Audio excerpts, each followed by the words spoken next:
Hi there, this is James Tripp. This is a video on agreeableness. Specifically, is agreeableness weakness?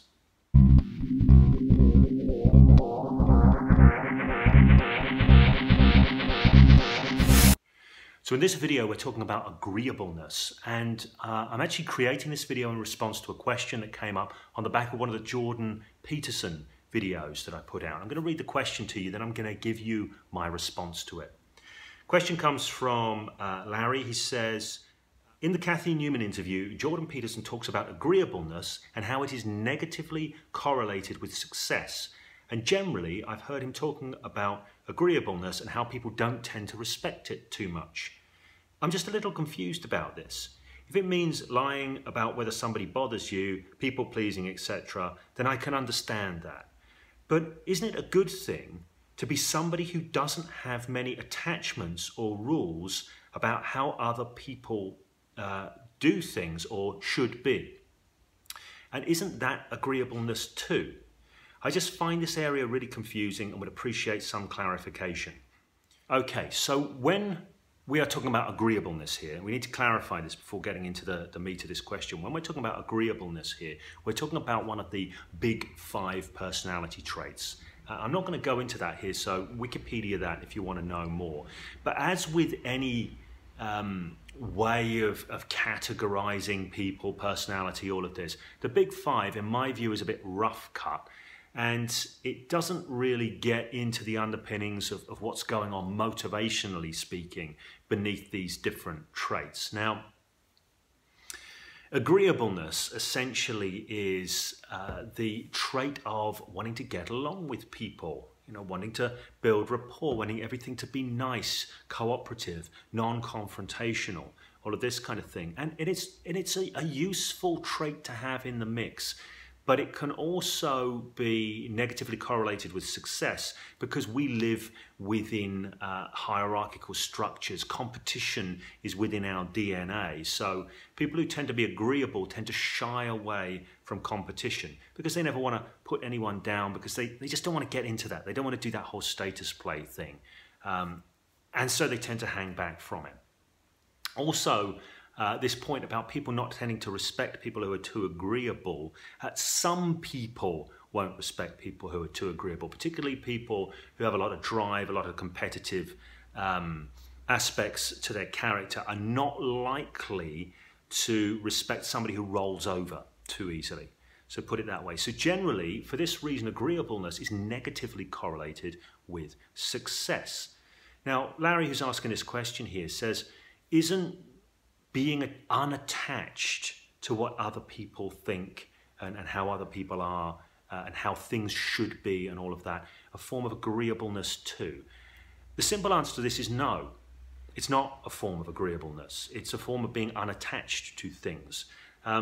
So just because you're okay with something being this way or that way, or just because you're not egoically hooked into it, doesn't mean that you cannot stand up and say, look, this is the way this needs to be. Let me give you an example of this, a personal example. Very recently, I hired somebody who came with a great fanfare of references from somebody that I respect. And I hired them for quite a lot of money to do a particular job. When they did this job, they did it in what I consider to be an incredibly lazy way. And they did it very, very poorly. And I paid a lot of money, like top-end money for this. So I was, well, I wasn't very happy with the result.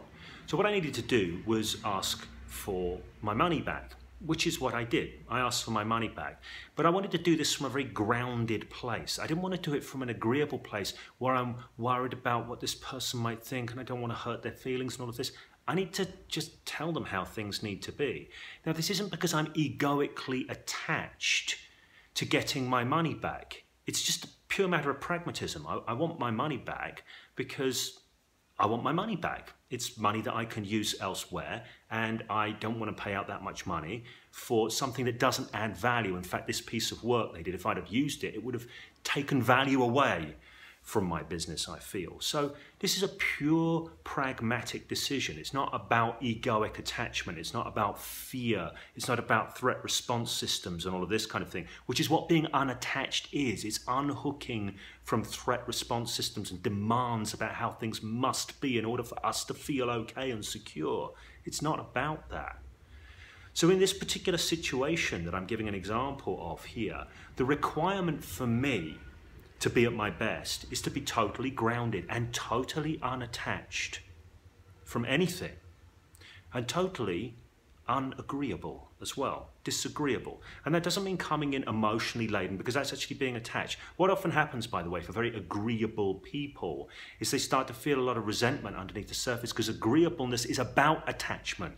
It's egoic attachment to not wanting people to think badly of you and all of this. And often, quickly, resentment grows and ratchets up. And then there's an explosive response. So when people need to challenge, when they're overly agreeable, this pressure builds up and they have to push themselves to challenge. And they often challenge from a very emotional and ineffective place, instead of being able to be grounded and unattached and disagreeable when it serves to be disagreeable. Because all being disagreeable with is making a stand for something. And there are reasons to make a stand for things that aren't just simply about egoic attachment, threat response systems, and survival needs. We are evolved creatures. We can make a stand for things from a place of higher function, from a place of meaning making and meaningfulness that transcends base survival stuff and our old, ancient, deep brain parts that drive these sorts of fear-based attachments. So thank you for that question, Larry. I hope that helps to make some sense about it. To reiterate, agreeableness is not about non-attachment. In fact, quite the opposite. Agreeableness is usually driven by attachment, egoic attachments that are connected with our idea about value, status, hierarchy, confrontation, all of these kinds of things. So being truly unattached can actually put us in a place where we can wield the sword of disagreeableness to be able to challenge what we choose to challenge, not what we need to challenge, but what we choose to challenge in the world when it comes to making things happen the way that we choose them to be. Okay, if you like this video, if the ideas in this video have served you, please do click the thumbs up, like the video here on James Tripp Chaos Wave. If you haven't subscribed to the channel yet, now is a fantastic time to do it, especially if you set your notifications so you make sure you know about all the future videos. And last thing, if you've got any thoughts, comments, questions about this, please do make use of the comments section, and that way this conversation can continue.